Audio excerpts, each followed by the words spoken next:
रहेनन् पत्रकार दिनेश सिटौला बालेनको चुनावी अभियानका क्रममा बेहोस भएका थिए। अछाममा बालेन्द्र शाह बालेनको चुनावी प्रचारमा सहभागी भइरहेका बेला 81 बेहोस भएका पत्रकार दिनेश सिटौलाको निधन भएको छ।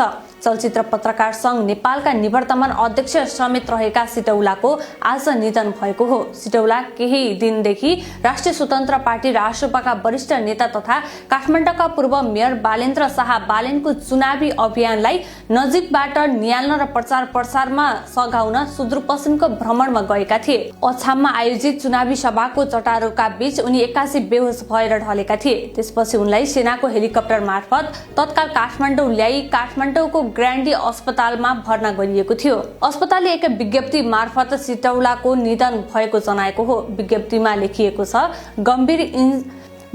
लेखिएको छ गम्भीर इन्सेन्टिभ केयरका बावजुद 48 घण्टापछि न्युरोलोजिकल अवस्थामा कुनै सुधार देखा परेन र मस्तिष्कको कार्यक्षमता पुनः प्राप्तिको कुनै संकेत थिएन। बिरामीको परिवारलाई उनको अवस्थाबारे विस्तारमा परामर्श दियो। चिकित्सकीय प्रोटोकल अनुसार मस्तिष्कको कार्यक्षमता परीक्षण गर्न एप्निया परीक्षण गरियो जुन पोजिटिभ थियो, जसले स्वतः श्वास प्रश्वास नभएको जनाउँछ र उहाँको 12:45 को समयमा निधन भएको जानकारी गराउँदछौं। सब नोइड हेमरेज मस्तिष्कमा हुने रक्तस्रावको अत्यन्तै गम्भीर र ज्यान जोखिममा पार्ने अवस्था मानिन्छ। यो अवस्था तब हुन्छ जब मस्तिष्कको सतह र त्यसलाई ढाक्ने झिल्ली अरेकनोइड मेम्ब्रेन बीचको स्थानमा अचानक रगत जम्न थाल्छ।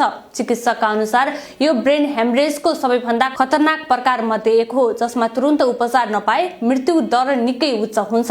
उपचारमा खटिएका चिकित्सकले जनाए अनुसार सिटौलालाई भएको समस्या पनि यही सब अरेकनोइड हेमरेज हो। अस्पताल आइपुग्दा उनको चेतना स्तर अत्यन्तै न्यून थियो र अवस्था नाजुक रहेको थियो। अझ चिन्ताजनक कुरा के भने अस्पताल ल्याइनु अघि करिब 45 मिनेटसम्म मुटुको चाल बन्द भएको थियो। त्यसपछि सीपीआर मार्फत मुटुको चाल फर्काइए पनि यति लामो समयसम्म मुटुको चाल बन्द हुँदा मस्तिष्कमा अक्सिजन नपुग्ने भएकाले उपचारको नतिजा जटिल हुन सक्ने चिकित्सकले बताएका छन्। सब अरेकनोइड हेमरेजको प्रमुख कारण मध्ये एक हो मस्तिष्कको नसामा भएको एन्युरिज्म फुट्नु। एन्युरिज्म भनेको नसा अस्वाभाविक रूपमा फुल्नु हो।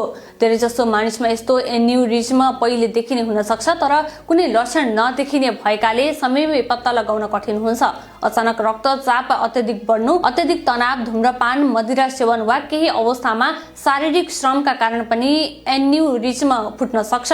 यस रोगका लक्षण प्राय अचानक र तीव्र रूपमा देखिन्छन्, जसमध्ये अत्यन्तै चर्को टाउको दुखाइ, वाकवाकी वा बान्ता, आँखा झिम्क्याउन गाह्रो हुनु, बेहोस हुनु वा झड्का लाग्नु प्रमुख लक्षणहरू रहेका छन्।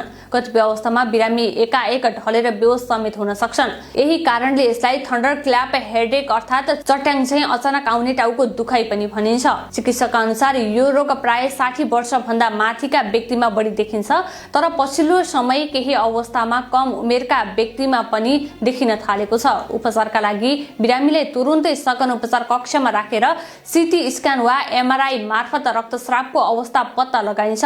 एन्युरिज्म भएको पुष्टि भएमा शल्यक्रिया, क्लिपिङ वा कोइलिङ जस्ता जटिल प्रक्रिया अपनाइन्छ, तर प्रारम्भिक अवस्था अत्यन्तै गम्भीर भएकाले सबै केसमा अपेक्षित सुधार आउँछ नै भन्ने हुँदैन।